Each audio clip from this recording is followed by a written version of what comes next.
देशाचा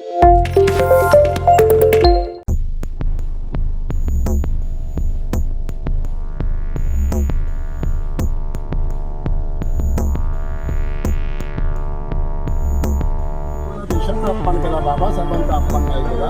तुम्ही संपूर्ण भारतीय जनतेचा अपमान केलेला आहे. म्हणून भारतीय जनतेची आमिषाने जाहीर माफी मागायला पाहिजे.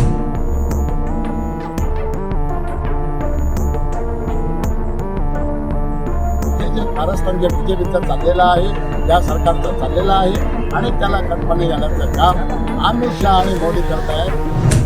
आज भारतीय कम्युनिस्ट पक्षाच्या वतीनं निदर्शनाचा कार्यक्रम आम्ही बाबासाहेब आंबेडकर चौकामध्ये केला.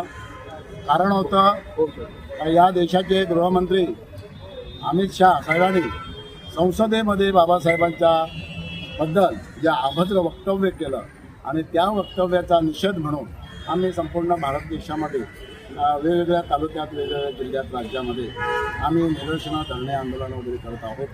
आणि गेले 8-9 दिवस झाले, 10 दिवस होत आले. हे काही राजीनामा म्हणजे ज्याला काय बोलतो आपण, माफी काय देत नाही, माफी काय मागत नाही. आम्ही आमचं म्हणणं आहे, संपूर्ण देशाचा अपमान केला, बाबासाहेबांचा अपमान नाही केला. तुम्ही संपूर्ण भारतीय जनतेचा अपमान केलेला आहे. म्हणून भारतीय जनतेची आमिषाने जाहीर माफी मागायला पाहिजे. परंतु ते तसं करायला काय तयार नाहीत. ते आपलं आरोप जो आहे, आपण केलेला गुन्हा जो आहे, तो काँग्रेसच्या माफी मागण्याचं काम ते करत आहे. आणि म्हणून आम्ही असं म्हणतो की आता तुमची माफी नको आम्हाला, आता तुमचा राजीनामा आम्हाला हवा आहे.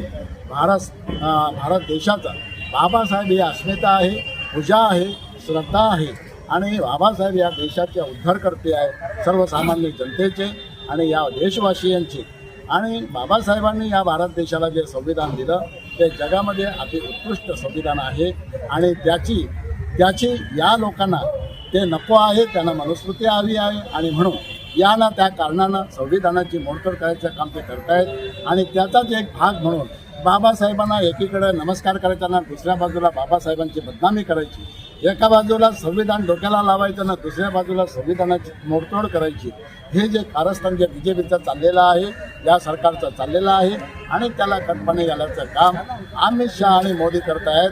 आणि म्हणून अमित शहांच्या या वेड्यावाकड्या वक्तव्याच्या, अपमानकारक वक्तव्याच्या विरोधी आम्ही हे आंदोलन केलं.